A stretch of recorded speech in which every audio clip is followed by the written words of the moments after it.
सो hello everyone, myself Naveen Kumar Shukla और आप सभी का फिर से स्वागत है आपकी इस यूट्यूब फैमिली में, जहां हम कवर करते हैं क्लास 9th एंड 10th के मैथ्स एंड साइंस के सारी चैप्टर्स, सारे topics and notes, explanation, formula sheets and everything. तो आज की इस वीडियो में हम कवर करने वाले हैं क्लास 9th का चैप्टर नंबर 1, जिसका नाम है orienting yourself, the use of coordinates, जिसको आप आसान भाषा में कोऑर्डिनेट ज्योमेट्री भी कहते हैं। जैसा आप लोगों को पता है कि अब एनसीईआरटी जो है अपडेट हो चुकी है, तो अपडेटेड एनसीईआरटी में इस चैप्टर का नाम हमने orienting yourself the use of coordinate के नाम से है। बट इससे पहले भी पुरानी ओल्ड एनसीईआरटी में ये चैप्टर जो था वो कोऑर्डिनेट ज्योमेट्री के नाम से आता था। सिर्फ नाम ही चेंज नहीं हुआ है, इसके साथ साथ इसके कई सारे क्वेश्चंस भी चेंज हुए हैं। कई सारे का पूरे चैप्टर्स के क्वेश्चंस जो है अपडेट हो चुके हैं। जस्ट लाइक ओल्ड एनसीईआरटी में आपको मैनुअली क्वेश्चंस दिए जाते थे, मैनुअल क्वेश्चंस करने होते थे, ग्राफ ऐसे प्लॉट करना है एंड देन बेसिक्स चीजें। बट अब यहाँ पर आपको रियल लाइफ बेस्ड प्रॉब्लम्स के साथ अ, साथ ही साथ रियल लाइफ बेस्ड क्वेश्चंस आपको दिए जाते हैं, आपको रियल लाइफ बेस्ड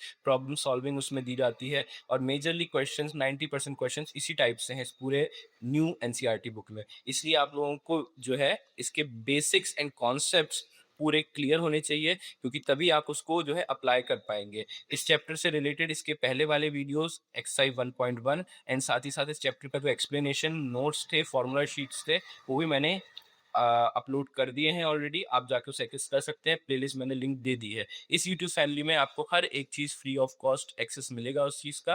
तो आप उसे एक्सेस कीजिए। नोट्स की लिंक भी मैंने दे दी है, आप उसे डाउनलोड कर सकते हैं एंड अपने मार्क्स पे इंप्रूव कर सकते हैं। ठीक है बच्चों, चलिए बिना किसी देरी के हम शुरू करने वाले हैं एक्सरसाइज 1.2। एंड इसके बाद की जो चैप्टर एक्सरसाइजेस हैं और चैप्टर्स हैं वो भी सब धीरे अपलोड करेंगे।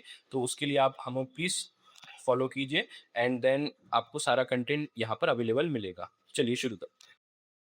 तो आइए अब हम देखते हैं इस चैप्टर के एक्सरसाइज 1.2 का क्वेश्चन नंबर 1। क्वेश्चन नंबर 1 देखने से पहले हमें यहाँ पर एक स्टेटमेंट दी हुई है, वो क्या कहती है चलिए आइए देखते हैं।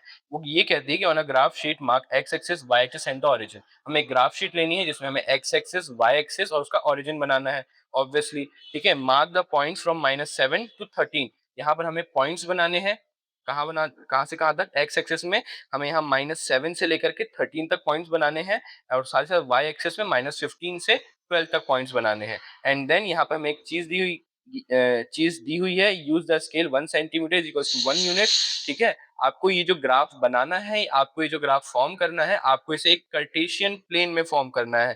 ठीक है, तो क्योंकि आप इसको एक कार्टेशियन प्लेन पे फॉर्म करेंगे, तो यानी कि एक ग्राफ में फॉर्म करेंगे, उस ग्राफ पेज में जो स्क्वायर्स छोटे छोटे बने होते हैं आपने देखे हैं, तो वो स्क्वायर्स जो होते हैं वो 1 सेंटीमीटर के स्क्वायर्स होते हैं। तो यहाँ पर आपको उस 1 सेंटीमीटर को 1 यूनिट के बराबर लेना है और फिर आप अपनी इस यूनिट को किसी भी वैल्यू के थ्रू रिप्लेस या फिर अज्यूम कर सकते हो। ठीक है, अगर आपको नहीं पता कार्टेशियन प्लेन क्या होता है, तो मैं आपको बताता हूँ कि कार्टेशियन प्लेन आपका वो पेज, वो सरफेस होता है जिस प्लेन या सरफेस पर आप उस ग्राफ को फॉर्म करते हैं। ठीक है, ऐसे बहुत सारे टर्म्स और चीजें हैं जो इस कोऑर्डिनेट्स में होती हैं और ये सब सारी चीजें हमने एक्सप्लेन की हुई हैं हमारे वीडियो नंबर 1 में, जिसमें हमने इस चैप्टर के बारे में सारे कॉन्सेप्ट, सारे फॉर्मूला एंड कोऑर्डिनेट्स, हर एक चीज को एक्सप्लेन किया हुआ है बहुत बेसिक से। क्योंकि अब आपको बेसिक्स पर बहुत ध्यान देने की जरूरत है। क्लास 9 10 से ज्यादा टफ होती है, तो इस पर ध्यान देने के लिए भी आपको ज्यादा समय देना होगा। बेसिक से बेसिक्स आपको ये चीजें कवर करना होगा और यहाँ पर हम आपको हर एक चीज विद बेसिक्स कवर करवाते हैं। ठीक है बच्चों,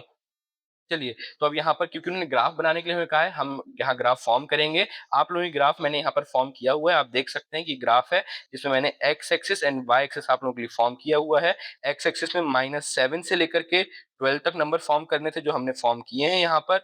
ये आपका ओरिजिन है यहाँ पर एंड ये आपकी वाई एक्सिस है जहाँ पर हमने 13 से लेकर के -15 तक नंबर्स को प्लॉट किया हुआ है। ठीक है, एक चीज मैं आपको यहाँ पर और बता दूं, क्योंकि आपने नंबर लाइंस में देखा है हर एक एक्सिस में पॉजिटिव नंबर्स भी होते हैं, नेगेटिव नंबर्स भी होते हैं। ठीक है, तो जो पॉजिटिव साइड्स है उनको भी हम नाम देते हैं। जैसे कि देखिए, ये जो आपका जो ओरिजिन है, ओरिजिन से आप यानी एक्स एक्सिस में राइट हैंड साइड की तरफ जाएंगे तो ये आपकी एक्स एक्सिस है, इसको हम नाम देंगे एक्स। और वहीं जो नेगेटिव साइड है उसको हम नाम देंगे यहाँ पर एक्स डैश। वैसे ही सेम तरीके से वाई एक्सिस में आप पॉजिटिव साइड जाएंगे, उसको आप नाम देंगे बच्चों वाई। और जो नीचे की तरफ आएंगे तो आप उसको नाम देंगे बच्चों वाई डैश। ठीक है, इतना आपको यहाँ पर देखना है। तो यहाँ पर आपने इस ग्राफ को फॉर्म कर लिया है। किसी भी पॉइंट को ग्राफ में प्लॉट करने के लिए पहले मैं आपको ग्राफ प्लॉट कैसे करते हैं वो बता देता हूँ एंड देन फिर हम ये क्योंकि यहाँ पर हमें ऑलरेडी कहा गया है कि आपको सारे क्वेश्चंस जो हैं 1.5 फिगर के अकॉर्डिंग सॉल्व करने हैं। तो फिर मैं आपको उसको 1.5 फिगर के अकॉर्डिंग सॉल्व करके बताऊँगा, ठीक है? तो ग्राफ प्लॉट करने के लिए पहले जैसे फॉर एन एग्जांपल हम कोई भी नंबर अज़्यूम कर लें या फिर हम क्वेश्चंस कर लेते हैं। बेसिक ईज़ी तौर पे समझने के लिए हम क्वेश्चंस ही सॉल्व करते हैं, ठीक है? बच्चों देखिए कि यहाँ क्वेश्चन नंबर 1 हमें क्या कहता है। क्वेश्चन नंबर 1 हमें कहता है जो रियान का रेक्टेंगुलर रूम था, ठीक है? आपने एक्सरसाइज 1.1 में देखा होगा, ठीक है? नहीं देखा तो वीडियो जाके देखिए एक्सरसाइज 1.1 भी आप उसको सॉल्व कीजिएगा क्योंकि 1.1 अगर आपने सॉल्व की हुई है तो फिर आपकी बाकी की आधी एक्सरसाइज वैसे ही पूरी हो जाएगी, ठीक है? क्योंकि क्वेश्चंस काफ़ी बेसिक्स हैं बट आपको आपकी बस बेसिक्स पर ध्यान देना है। अगर आपके बेसिक्स स्ट्रॉन्ग नहीं है तो फिर आप कॉम्प्लेक्स क्वेश्चंस नहीं कर पाएँगे, ठीक है बच्चों? चलिए देखिए तो यहाँ कहता है कि एक रियान का रूम है, रियान के रूम में हमें एक रेक्टेंगुलर टेबल को प्लॉट करना है, एक स्टडी टेबल को प्लॉट करना है। तो स्टडी टेबल को प्लॉट करने के लिए आपको उसके कोऑर्डिनेट्स भी यहाँ दिए हुए हैं, जो कि होने वाले हैं 8,9, 11,9 एंड 11,7, ठीक है? तो इनको आपको प्लॉट करना है।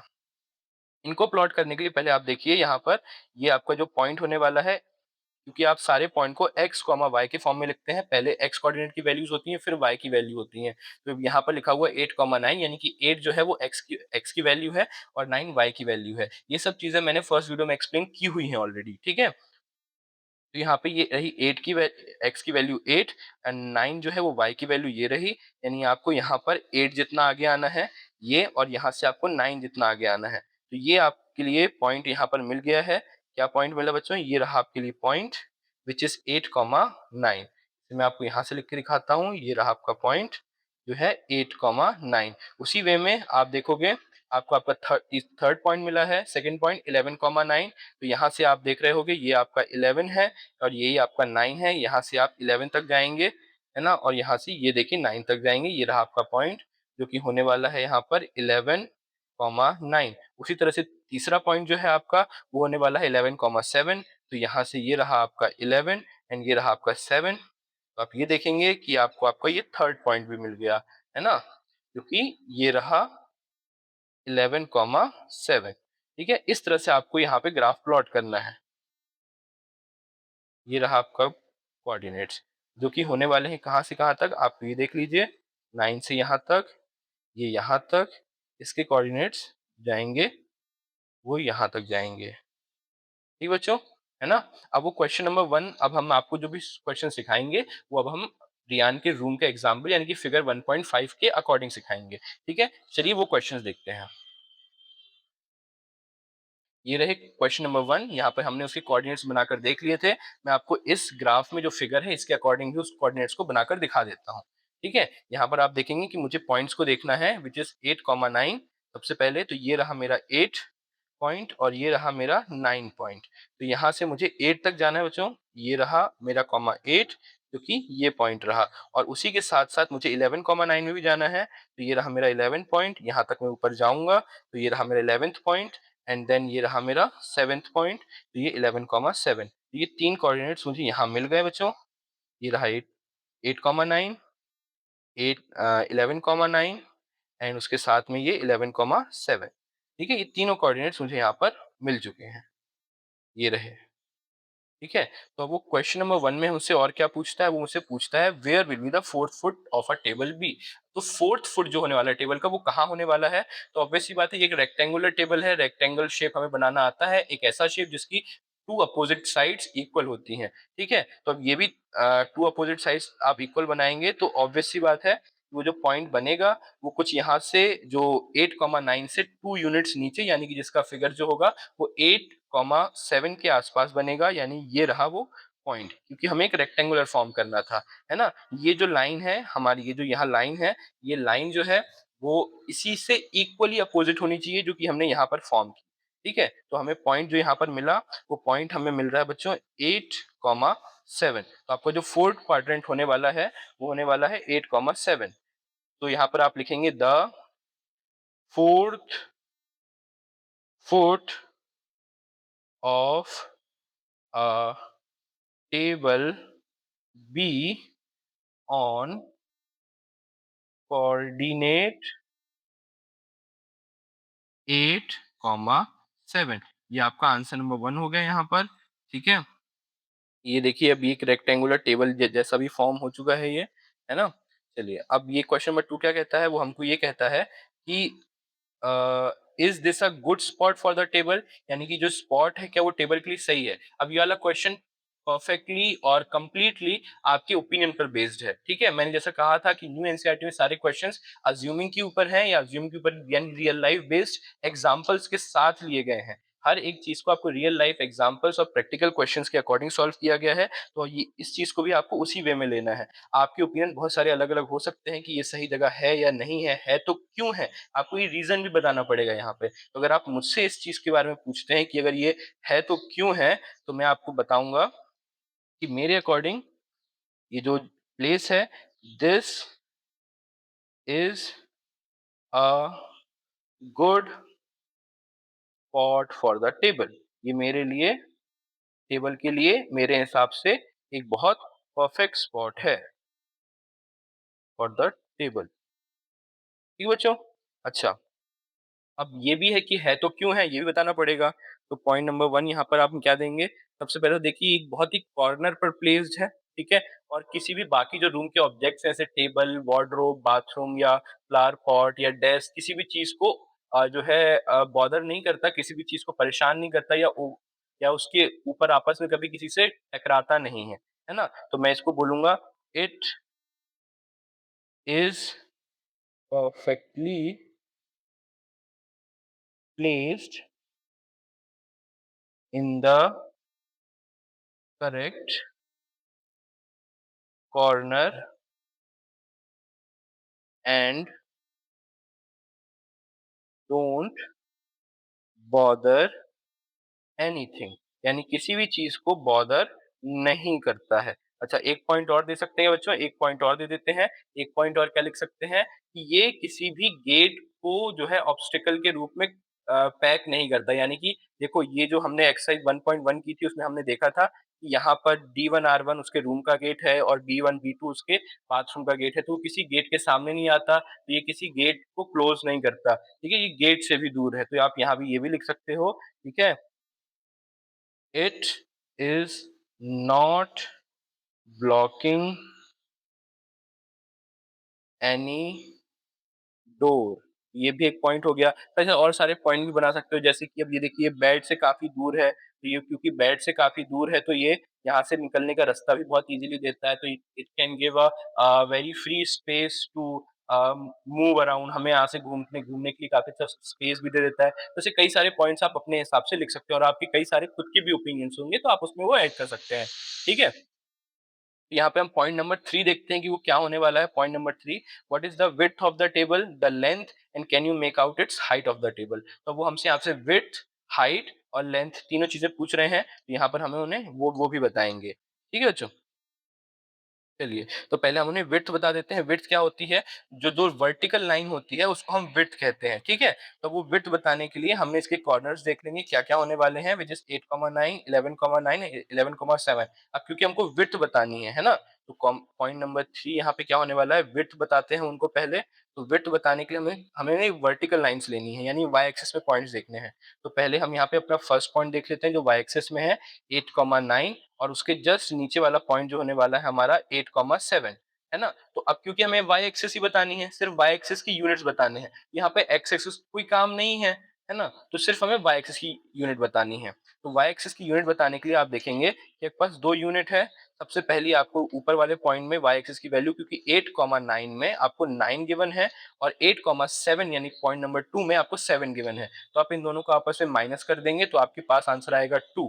तो जो आपकी विड्थ होने वाली है वो लगभग 2 यूनिट्स की होने वाली है, ठीक है? तो आपको यहाँ पे विड्थ विड्थ क्या मिली? Which is 2 unit. और उसी वे में आपको यहाँ पर लेंथ क्या मिलेगी बच्चों? आपको लेंथ यहाँ पर देखने के लिए मिलेगी, ठीक है? सेम वे में हम लेंथ भी देखेंगे, ठीक है? लेंथ यानी कि जो हॉरिजॉन्टल लाइन है वो आपकी लेंथ है और हॉरिजॉन्टल लाइन किसके पैरेलल होगी? एक्स एक्सिस के पैरेलल होगी। तो हम यहाँ पे जो हमने एक रेक्टेंगुलर टेबल प्लॉट किया है उसको एक्स एक्सिस से जो भी लाइन पैरेलल होगी उन 2 लाइन्स को, उन 2 कोऑर्डिनेट्स को हम यहाँ पर उठा लेते हैं। जैसे कि यहाँ पर आप देख रहे हैं 8,7 और उसके साथ-साथ यहाँ पर हमारे पास है 7, ये दोनों 11,7 और 8,7 इन दोनों पॉइंट्स को ले लेते हैं। अब क्योंकि हमें यहाँ पर सिर्फ हॉरिजॉन्टल लाइन बतानी है, तो जो हम सिर्फ हॉरिजॉन्टल लाइन के पॉइंट यानी कि सिर्फ एक्स एक्सिस के पॉइंट लेंगे, जो कि होने वाले हैं 8 और 11। ठीक है, तो यहाँ पर हम ले लेते हैं 11 माइनस 8। अगेन इसको हम सिर्फ सब्ट्रैक्ट करेंगे, सब्ट्रैक्ट करने के बाद हमारे पास आंसर आया 3, और यूनिट होती है अपने आप में यूनिट्स। तो इसकी लेंथ कितनी हुई बच्चों? इसकी लेंथ हुई 3 यूनिट्स। विड्थ है 2 यूनिट्स, लेंथ है 3 यूनिट्स। ठीक है, अब वो हमसे पूछते हैं क्या आप इसकी हाइट बता सकते हैं? तो हमारी तरफ से इनके लिए एक जवाब है कि नहीं। ठीक है, वी कांट मेजर हाइट। ठीक है, हम नहीं बता सकते। और रीजन क्या होगा? रीजन होगा क्योंकि ये because it is a 2D graph. ये जो है एक 2D ग्राफ है, क्योंकि 2D ग्राफ मतलब जिसमें दो एक्सेस होते हैं, एक एक्स और एक वाई, एक्स एक्सिस और वाई एक्सिस, जिस जो इन्होंने as a length and width को एक्सप्रेस किया है। अगर इनको हाइट भी बतानी है तो वो ग्राफ 3D ग्राफ होना चाहिए, जिसमें एक्स एक्सिस, वाई एक्सिस और जेड एक्सिस तीनों एक्सिस आएंगे। इसमें से हम उसकी हाइट भी बता सकते हैं, लेकिन ये एक 2D ग्राफ है तो हम हाइट नहीं बता सकते। ठीक है, तो ये हो गया आपका क्वेश्चन नंबर 1। आइए देखते हैं क्वेश्चन नंबर 2। तो क्वेश्चन नंबर 2 में वो कहते हैं कि if the bathroom door has a hinge. Hinge क्या होता है? तो हिंज यहाँ पर आप देख सकते हो, बाथरूम का डोर जो होगा वो ये B1 और B2, ये जो है बाथरूम का डोर है। ये आपको पता होगा, हमने एक्सरसाइज 1.1 में किया था। पहले 1.1 कंप्लीट कीजिएगा, देन 1.2 कीजिएगा, और बेसिक्स मत भूलना।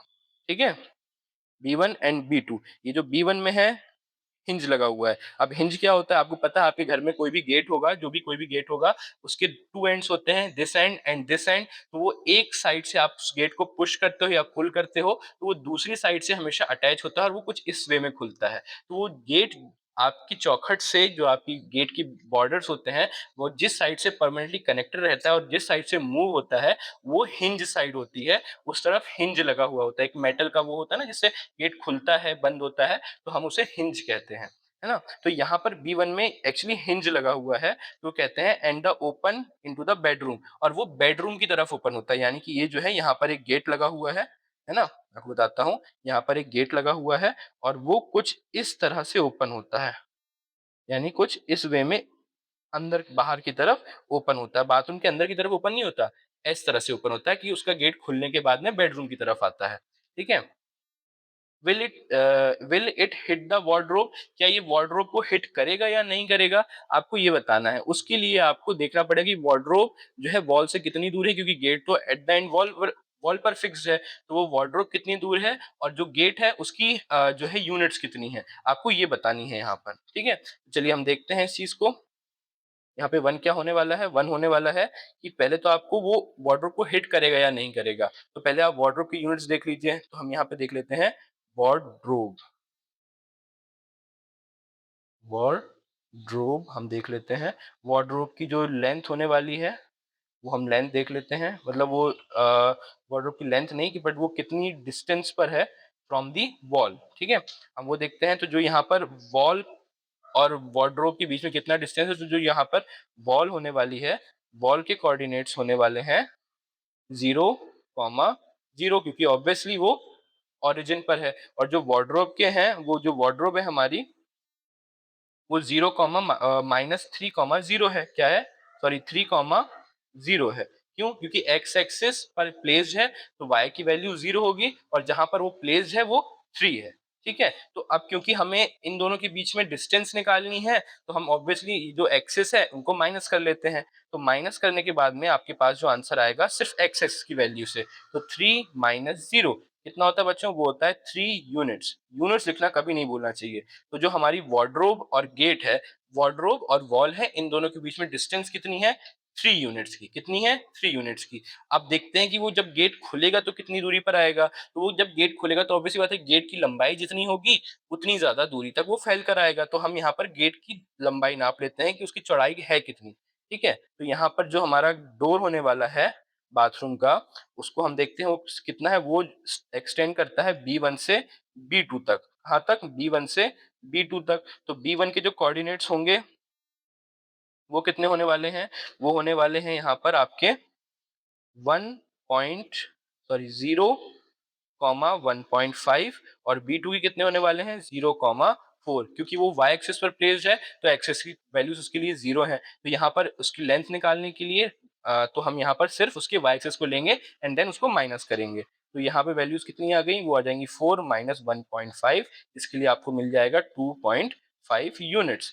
तो जो गेट की जो यहाँ पर लेंथ होने वाली वो 2.5 यूनिट्स पर होने वाली है और आपकी वार्डरोब लगभग 3 यूनिट्स की दूरी पर है। तो जब गेट खुलेगा तो क्या वो उसको हिट करेगा? तो आंसर इस वो नहीं करेगा। क्यों? क्योंकि वार्डरोब 3 यूनिट्स की दूरी पर है और गेट 2.5 यूनिट्स की दूरी पर है। तो हमारे लिए आंसर हो गया no, it will not hit the door.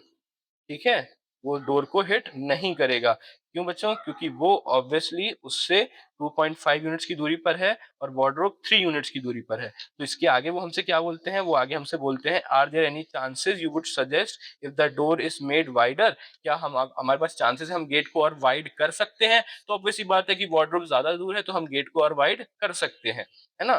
तो वो वाइड करने के लिए हमें क्या करना पड़ेगा? वाइड करने की बात है ऑब्वियसली कि हम यहाँ पर उसको सिर्फ और सिर्फ वार्डरोब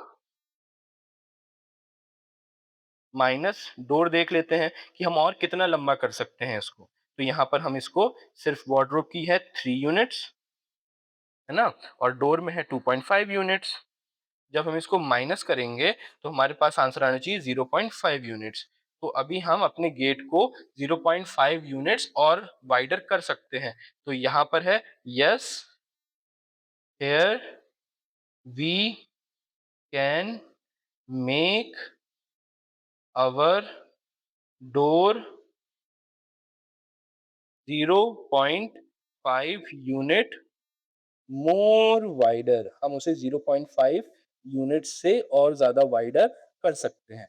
ठीक है, तो ये हो गया आपका क्वेश्चन नंबर 2। क्वेश्चन नंबर 3 देखते हैं बच्चों क्या होने वाला है। क्वेश्चन नंबर 3 में बोलते हैं कि लुक एट अ रियान्स बाथरूम। अब आपको रियान के बाथरूम में देखना है। तो रियान के बाथरूम में नहीं देखना है, यहाँ पे जो डायग्राम है, ये जो रूम है, फिगर है, इसके बाथरूम में आपको देखना है। ठीक है, आप ये देखिए रियांश के बाथरूम में क्या है। What are the coordinates of the four corners O F R and P of the bathroom? वो आपको बताना है यहाँ पर कि जो यहाँ पर कॉर्नर्स हैं O F R and P, ये जो चार कॉर्नर्स यहाँ पे दिए हुए हैं which is O F P, O F P and R, ये चार कॉर्नर्स दिए हुए हैं, इनके कोऑर्डिनेट्स को बताना है। अगर आपने कोऑर्डिनेट्स बनाने आपको आते हैं, आपने वीडियो देखा हुआ है अच्छे से, तो आपको बहुत इजीली में एक्सप्लेन हो जाएगा। नहीं आता है तो मैं आपको फिर से एक बार बताता हूँ बच्चों। आइए देखिए, तो यहाँ पे फर्स्ट क्वेश्चन क्या होने वाला है, हम पहले ओ के लिए बताएंगे एंड देन यहाँ पर हम पॉइंट एफ के लिए बताते हैं एंड देन फिर हम उसके बाद यहाँ पर पी के लिए बताते हैं एंड देन फिर हम यहाँ पे आर के लिए बताएंगे। ठीक है, अब जो पॉइंट्स होते हैं हमेशा जो है ऑलवेज एक्स कॉमा वाई के फॉर्म में लिखी जाती है, यानी सबसे पहले एक्स एक्सिस की वैल्यू और फिर वाई एक्सिस की वैल्यू, और जब हम दोनों मिला करके एक ब्रैकेट में लिखते हैं यही हमारे होते हैं कोऑर्डिनेट्स। ठीक है, तो यहाँ पर जो कॉमा ओ है, तो ओ तो हमारा ओरिजिन है, तो यहाँ पर एक्सिस की वैल्यू भी 0 होती है और वाई एक्सिस की वैल्यू भी 0 होती है, तो ये 0 कॉमा 0 हो गया। सेम चीज एफ के लिए आप देखोगे कि आपका जो है 0 ओ यहाँ पर है, वहां से वो कितने ऊपर जा रहा है, वो यहाँ से 9 यूनिट्स की दूरी पर जा रहा है, यानी वाई एक्सिस में 9 यूनिट्स और वो एक्स एक्सिस में अभी भी कहाँ पर है, वो राइट या लेफ्ट मूव ही नहीं हुआ, तो उसके लिए एक्स एक्सिस अभी भी 0 है लेकिन वाई एक्सिस में 9 तक वो गया है, तो इसलिए यहाँ पर X axis still 0 and Y axis 9, तो एफ के कोऑर्डिनेट्स हो जाएंगे 0,9। सिमिलरली पी के लिए आप देखोगे बच्चों, तो पी में आप देखोगे कि ये रहा आपका पॉइंट पी, तो ये वाई एक्सिस में ऊपर या फिर नीचे मूव नहीं हुआ है, वो सिर्फ यहाँ से इस डायरेक्शन में मूव हुआ है, यानी लेफ्ट हैंड की तरफ मूव हुआ है।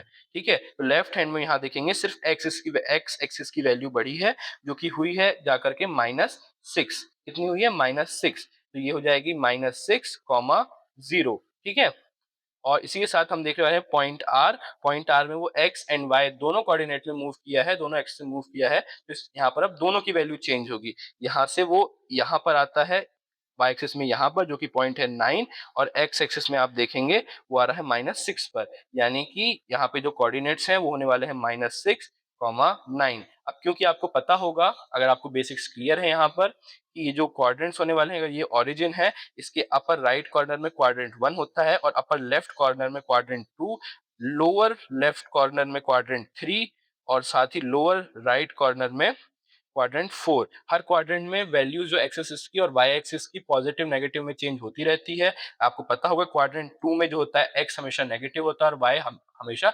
पॉजिटिव होता है। उसी वे में देखिए देख रहे हो आप, ये तो एक्स की वैल्यू 0 ही आ रही है इटसेल्फ, या तो हर उसमें एक्स की वैल्यू नेगेटिव आ रही है ना?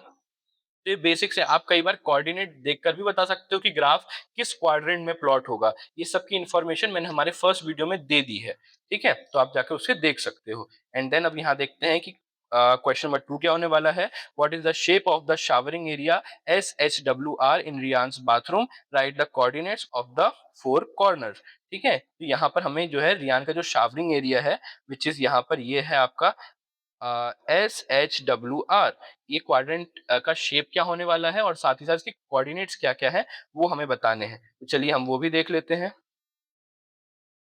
तो यहाँ पर ये रहा आपका क्वेश्चन नंबर 2 का आंसर, ठीक है? अब ये जो SHWR जो होगा वो एक क्वाड्रिलेटरल है। क्या है बच्चों? वो एक क्वाड्रिलेटरल है। क्वाड्रिलेटरल का मतलब क्या होता है? क्वाड्रिलेटरल का मतलब होता है एक ऐसा शेप जो 4 स्ट्रेट लाइन से मिलकर के बना है। यानी अगर कोई भी शेप 4 स्ट्रेट लाइन से मिलकर के बना है तो उसे हम क्वाड्रिलेटरल कहते हैं। और क्वाड्रिलेटरल में भी बच्चों यहाँ पर दो लाइंस जो होती हैं जो आपस में पैरेलल है, वो सिर्फ दो ही लाइंस पैरेलल होती हैं, बाकी दोनों अपोजिट जो होती हैं वो ना ही एक इक्वल होती हैं और ना ही जो है पैरेलल होती हैं। बट यहाँ पर सिर्फ दो लाइंस इक्वल्स नहीं होंगी, बट वो एक पेयर ऑफ लाइन पैरेलल होगा। तो ये जो हमारा शेप होने वाला है, वो शेप होने वाला है बच्चों ट्रिपेजियम। कौन सा होने वाला है? ट्रेपेजियम। कौन सा शेप? ट्रेपेजियम।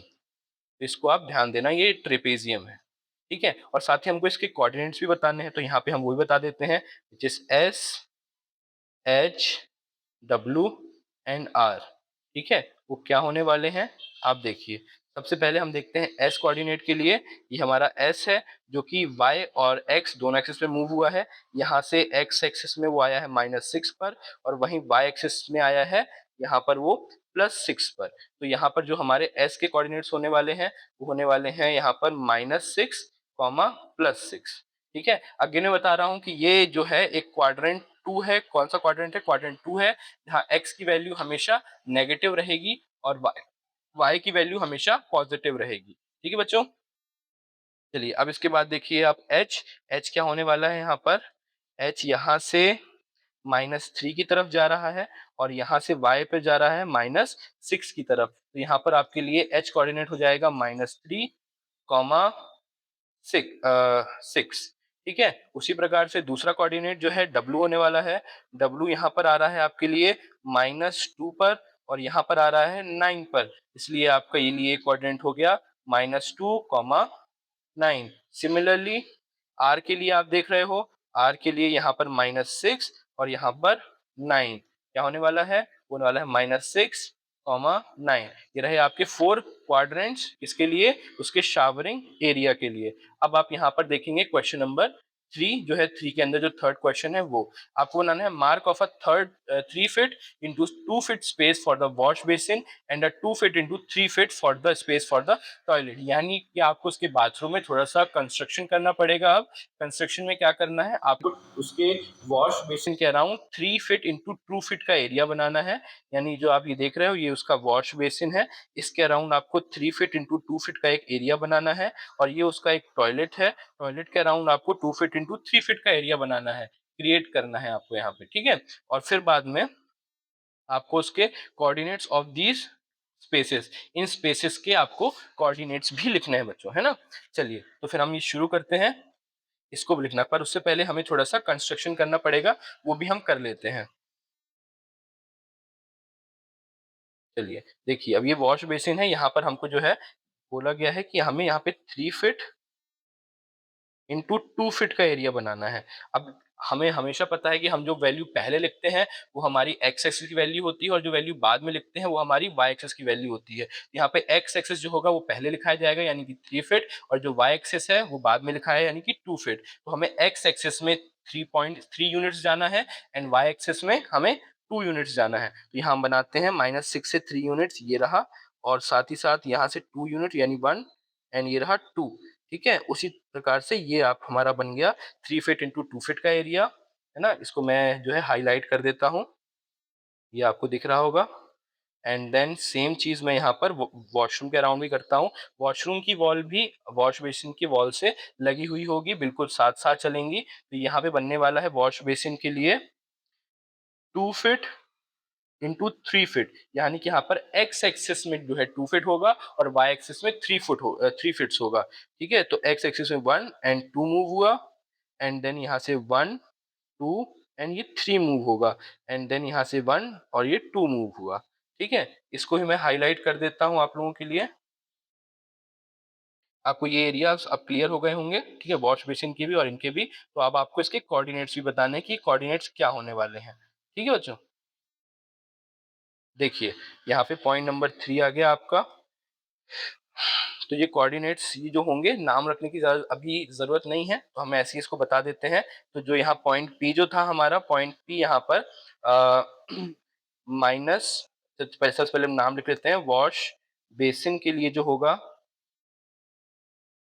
जो कोऑर्डिनेट्स होंगे वो यहाँ पर -6, 0 जो ये पॉइंट है आपका -6, 0 एंड यहाँ पर ये जो पॉइंट है, ये होगा आपके लिए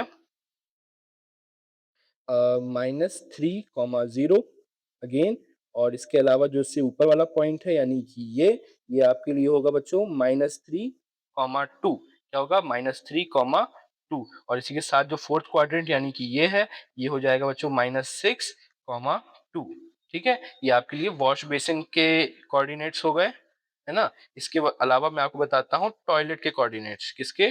टॉयलेट के कोऑर्डिनेट्स वो क्या होने वाले हैं, वो सबसे पहले आपके लिए सेम होगा ये वाला point which is -6, 2 and again ये वाला पॉइंट क्या होगा, ये वाला बच्चों होगा आप लोगों के लिए -4, 2 अब नाम लिखना आप लोग सीख गए होंगे इसलिए मैं आपको बिल्कुल डिटेल में कोई पॉइंट नहीं बता रहा हूँ, है ना? आपके लिए मैंने 2 वीडियोज़ अपलोड कर ली हैं और इस वीडियो में मैंने आपके लिए काफ़ी सारी चीज़ें आपको बता दी हैं, ठीक है? तो बच्चों ये जो थर्ड क्वाड्रेंट इसका यानी कि पॉइंट ये वाला होने वाला है, वो होगा आपके लिए -4, 5 कितना होने वाला है -4, 5 और जो लास्ट क्वाड्रेंट इसका यानी कि ये होगा वो होगा -6, 5 ठीक है? तो ये इसके चारों कोऑर्डिनेट्स हो गए वॉश बेसिन के अराउंड एंड टॉयलेट के अराउंड, ठीक है? चलिए अब यहाँ पे हम एक एक्सरसाइज का लास्ट क्वेश्चन देखते हैं। क्वेश्चन नंबर 4 इसका। तो क्वेश्चन नंबर 4 में वो हमसे बोल रहे हैं other room in the house. क्या बोल रहे हैं? Other room in the house यानी कि अब ये पूरा एक घर है, तो इस घर में सिर्फ एक रियान का रूम तो होगा नहीं, और भी कई सारे रूम होंगे। तो अब हमें अदर रूम्स के बारे में भी थोड़ी-सी इन्फॉर्मेशन दे रहे हैं, ठीक है? ये वाला क्वेश्चन थोड़ा टफ टफ तो नहीं, ईज़ी है बट थोड़ा-सा लेंथी होने वाला है। इसकी लेंथ थोड़ी-सी ज़्यादा होने वाली है, तो इसके लिए आपको इसको समझना पड़ेगा, है ना? तो यहाँ ये कह रहे हैं कि Riyan's room door leads to the dining room which has a length of 18 feet and width 15 feet. यानी कि जो रियान का जो रूम है, डोर है 1.1 याद होगा आपको रियान के रूम का डोर D1 R1 यानी कि यहाँ पर लगा हुआ है, ठीक है? तो वो यहाँ से इस डोर को एक्सेस करता है अंदर या बाहर इस डोर से होता है। तो जब भी वो अपने डोर से बाहर निकलता है, तो यहाँ पर जो एक नया रूम ओपन होता है उसके लिए कि जब यहाँ से निकलेगा तो यहाँ पर भी एक स्पेस होगा, रूम होगा। तो ये रूम जो है उसके घर का डाइनिंग रूम है। कौन सा रूम है? डाइनिंग रूम है। तो ये डाइनिंग रूम का साइज क्या होने वाला है? इसका साइज होने वाला है कि लेंथ इसकी 18 फीट है और विड्थ इसकी 15 फीट होने वाली है ना? यानी कि विड्थ यानी कि वर्टिकल लाइन, यानी कि वर्टिकल लाइन वो यहाँ से यहाँ तक 15 फीट होगा और लेंथ यानी कि हॉरिजॉन्टल लाइन यानी यहाँ से यहाँ तक जो है वो 18 फीट होगा। ठीक है? तो ये इस टाइप से ये एक रूम बनेगा, है ना? ये इसका क्या है? डाइनिंग रूम है। कौन सा रूम? डाइनिंग रूम है। ठीक है बच्चों? चलिए, the length of the dining room extends from point P two point A. ठीक है? अब ये जो रूम है एक्सटेंड किया हुआ है, ये पॉइंट पी यानी कि इस पॉइंट से लेकर के इस ए तक यानी कि इस पॉइंट तक एक्सटेंड किया हुआ है। यहाँ से यहाँ तक पूरा डाइनिंग रूम है। ठीक है? कहाँ तक जाता है? पॉइंट पी से ए तक। Sketch the dining room and make the coordinates of the corner. ठीक है, अब इस इंफॉर्मेशन के आधार पर हमको यहाँ पर एक डाइनिंग रूम बनाना है और उसके लिए हमें कोऑर्डिनेट्स बनाने हैं। ठीक है, 18 फीट इंटू 15 फीट उसको याद रख के बनाने हैं। तो अब ये जो रूम आप बनाओगे, कहाँ बनाओगे? आप आपके कार्टेशियन पे यानी ग्राफ बनाओगे। ये आपको याद होगा, हमने स्टार्टिंग में आपसे जो ग्राफ क्रिएट करवाया था उसका यूज अब यहाँ पर होगा। ठीक है, चलिए आप वो ग्राफ ओपन कर लीजिए। चलिए अब हम देखते हैं, अब हम यहाँ पे ग्राफ के साथ इस चीज को फॉर्म करेंगे। ठीक है, चलिए तो यहाँ पर हमसे बोला था कि जो ग्राफ, ये जो डाइनिंग रूम होने वाला है वो पॉइंट पी से लेकर के पॉइंट ए तक होने वाला है ना? कहाँ से कहाँ तक? पॉइंट पी से लेकर के पॉइंट ए तक होने वाला है। तो हमने पहले देख लिया था जो हमारे पी के जो कोऑर्डिनेट्स थे, वो पी के कोऑर्डिनेट्स यहाँ पर प्लॉट करते थे, यानी कि -6, 0 पर। ठीक है, और ए के जो कोऑर्डिनेट्स थे वो यहाँ पर 12, 0 पर आते थे, है ना? तो जो हमारे ये जो कोऑर्डिनेट्स हैं वो कहाँ से शुरू होंगे?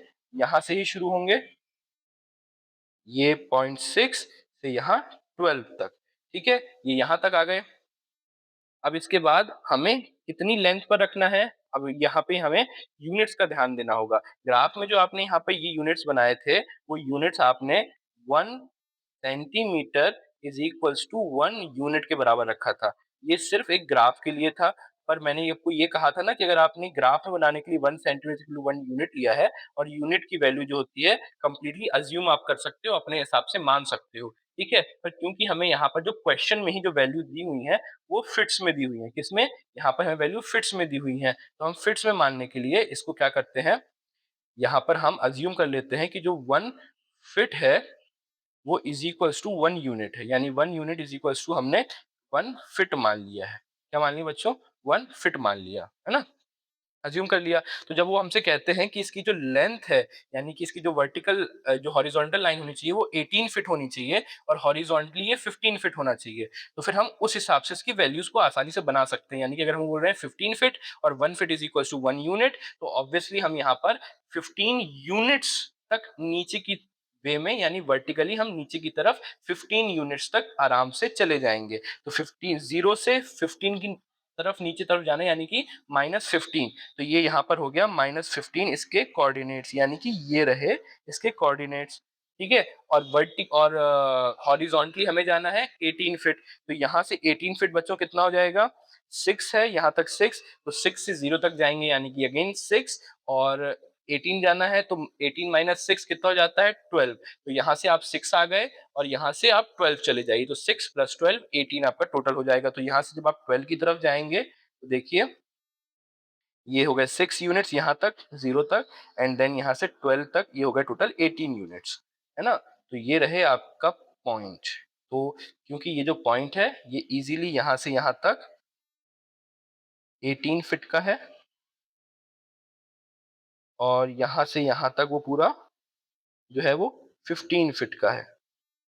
ठीक है, ये लाइंस मैं आपके लिए बना देता हूँ। ये रही आपके लिए ये लाइंस। ये बन गया उनका डाइनिंग स्पेस। ठीक है, अकॉर्डिंग टू अवर ग्राफ ये उसका डाइनिंग स्पेस हो गया, और हमने इसका जो है पॉइंट नंबर 1 यानी कि स्केच कर दिया है, और साथ ही हमको उस कोऑर्डिनेट्स को मार्क करना है और बताना है कि कोऑर्डिनेट्स कहाँ होने वाले हैं। ठीक है, तो अब हमें इन पॉइंट्स के ऑब्वियसली बात है नाम रखने पड़ेंगे, तो कोऑर्डिनेट्स के नाम आपको ऑलरेडी दिए हुए थे, जो थे पॉइंट पी और पॉइंट ए। इन दोनों के नाम रख लेंगे, लेकिन नाम रखते समय हम देखेंगे कि जो हमारा ग्राफ था, जो हमारा फिगर था 1.5, उसमें वो नाम ना दिया हो। ठीक है, तो अब जैसे अगर हम उसमें सी या डी रखेंगे, तो वो सी या डी या एफ या पी एस एच ये सब उसमें दिए हुए हैं, तो इनको हम ऑलरेडी यहाँ पर ये नाम नहीं रख सकते, तो यहाँ पर हम रख देते हैं एम और एन। ठीक है, एम और एन उस ग्राफ में नहीं दिया हुआ। ठीक है, तो यहाँ पर हम एम एन एन रख देते हैं। तो अब यहाँ पे इसके कोऑर्डिनेट्स हो गए the coordinates of of the dining room are क्या होने वाले हैं? वो होने वाले हैं, ये आपका क्वेश्चन नंबर फर्स्ट का फर्स्ट, फोर्थ का फर्स्ट है, तो ये होने वाले हैं P A M and N. ठीक है, पी तो आपको पहले से पता था जो था -6, 0। ए भी आपको पता था विच इज 12, 0 एंड एम आप देख लीजिए क्या होगा। एन यहाँ से एक्स एक्सिस में भी आगे तरफ पीछे की तरफ नेगेटिव वैल्यू में आया है और वाई एक्सिस में भी नेगेटिव वैल्यू की तरफ आया है। इसकी वैल्यू आप देख लीजिए, यहाँ से वो एक्स एक्सिस में -6 तक गया है, कहाँ तक, -6 तक, और वाई में गया है -15 तक, कहाँ तक, -15 तक। -6, -15 हो गए एम की कोऑर्डिनेट्स, और एन के लिए यहाँ पे हो जाएंगे, वो यहाँ पर एक्स एक्सिस में 12 पॉइंट तक गया है और वाई एक्सिस में 15 तक, यानी कि इसके लिए हो जाएंगे 12, -15। तो ये इसके कोऑर्डिनेट्स हो गए, ठीक है। अब हम देखते हैं हमारा क्वेश्चन नंबर 2 क्या कहता है, लास्ट क्वेश्चन हमारा।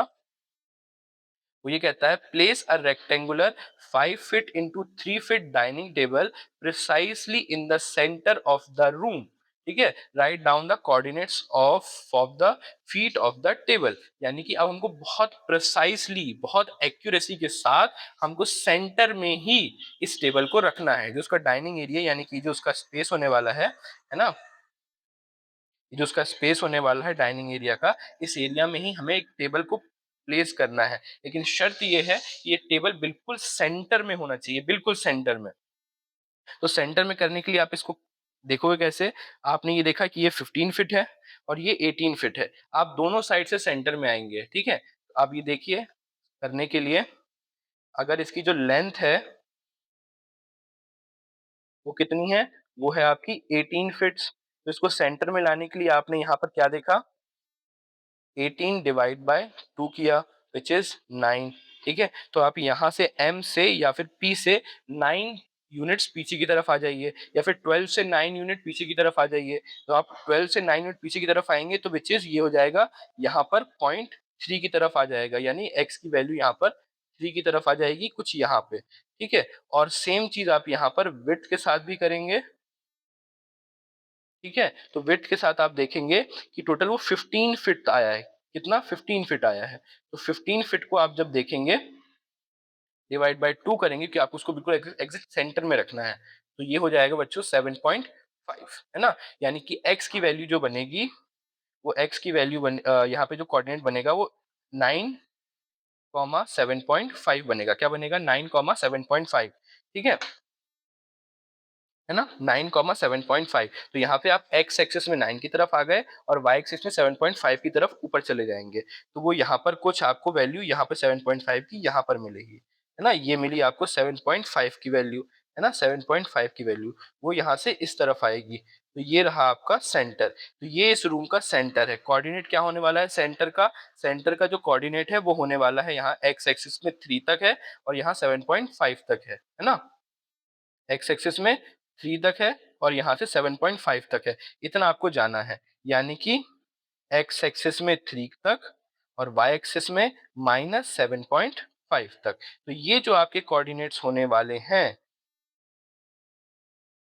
ये जो आपके कोऑर्डिनेट्स होने वाले हैं, यही आपके क्या है, यही आपके यहाँ पर सेंटर पॉइंट होने वाला है। लेकिन अब वो क्या सिर्फ सेंटर पॉइंट हमें फाइंड करने के लिए बोल रहा है, तो नहीं, वो हमें सेंटर पॉइंट फाइंड करने के लिए नहीं बोल रहा है। वो हमें सिर्फ इतना कह रहा है कि हमें सेंटर के हिसाब से टेबल को प्लॉट करना है। तो ये इसका 7.5, 3, ये तो उसका टेबल का सेंटर हो गया। तो टेबल की जो उसने हमें लेंथ एंड विड्थ दी है वो 5 × 3 दी है। क्या दी है, 5 × 3, ठीक है। चलिए इसके लिए हम चलते हैं नेक्स्ट पेज पर। तो अब यहाँ पर हम टेबल बनाते हैं, ठीक है। जैसे आपने लास्ट क्वेश्चन में देखा होगा कि जिस तरह से हमें 2 फीट इंटू 3 फीट करके, 3 फीट इंटू 2 फीट करके वैल्यूज दी हुई थी, वैसी सेम वे में हमें यहाँ दी है, यानी कि 5 फीट इंटू 3 फीट के फॉर्म में दी है। ये 5 फीट इंटू 3 फीट क्या है, जो वैल्यू पहले दी हुई होती है वो x की होती है, जो बाद में दी हुई होती है वो y की होती है, ठीक है बच्चों। तो उसी से आपको ये सॉल्व करना है, यानी एक्स एक्सिस में, यानी कि हॉरिजॉन्टली आपको उसको 5 फीट पहुंचाना है और वर्टिकली यानी कि वाई एक्सिस में आपको उसको 3 फीट पहुंचाना है, ठीक है। तो अब क्योंकि जो सेंटर है वहां से ये वैल्यू जो है एग्जैक्टली सेंटर में आनी चाहिए, तो अब ये 5 फीट है, 5 को भी हम सेंटर यानी कि सेंटर पार्ट उसका उसका क्या होगा, तो 5 फीट का हाफ होता है 2.5, है ना। तो यहाँ पर हम इसको 2.5, ये जो सेंटर पॉइंट है, जो रूम का सेंटर पॉइंट है, उसको 2.5 पर रखेंगे एंड देन जो 3 है इसको उसको भी हम हाफ करेंगे जो कि यहाँ पे 1.5 आएगा। तो इसकी जो वर्टिकली है वहाँ पे 1.5 आनी चाहिए। अब आप देखो कि हम यहाँ से जो क्या करेंगे, अज्यूम करने के लिए आपको बता रहा हूँ, ये सेंटर पॉइंट है, इस सेंटर पॉइंट से हम वर्टिकली 1.5 पॉइंट ऊपर जाएंगे यानी हाफ ये एंड 1 ये, यहाँ तक आ गए और इतना ही हम नीचे भी जाएंगे यानी हाफ इधर और 1.5 यहाँ। तो ये लाइन हो गई क्या आपकी 3 फीट की लाइन हो गई वर्टिकली, ठीक है। लेकिन आपको सिर्फ एक लाइन बनानी है क्या? नहीं, आपको सेंटर में इसको पॉइंट रख करके प्रिसाइजली पूरा टेबल बनाना है, ठीक है। तो यहाँ से अब ये हो गया, इसी के साथ 2.5 फीट आप उस तरफ जाएंगे यानी आपके लेफ्ट हैंड और 2.5 फीट इसी जगह से राइट साइड। तो यहाँ से आपका 1 पॉइंट, 2 पॉइंट और ये 5 पॉइंट, ठीक है। उसी तरह से 1 पॉइंट, 2 पॉइंट एंड 2.5 पॉइंट, ये हो गया आपका ये। यहाँ से आपको 3 पॉइंट नीचे जाना है एंड सिमिलरली यहाँ से 5 फीट इस तरफ जाएंगे और ये रहा आपकी टेबल की लेंथ, आपको पूरे कोऑर्डिनेट्स यहाँ पर मिल गए।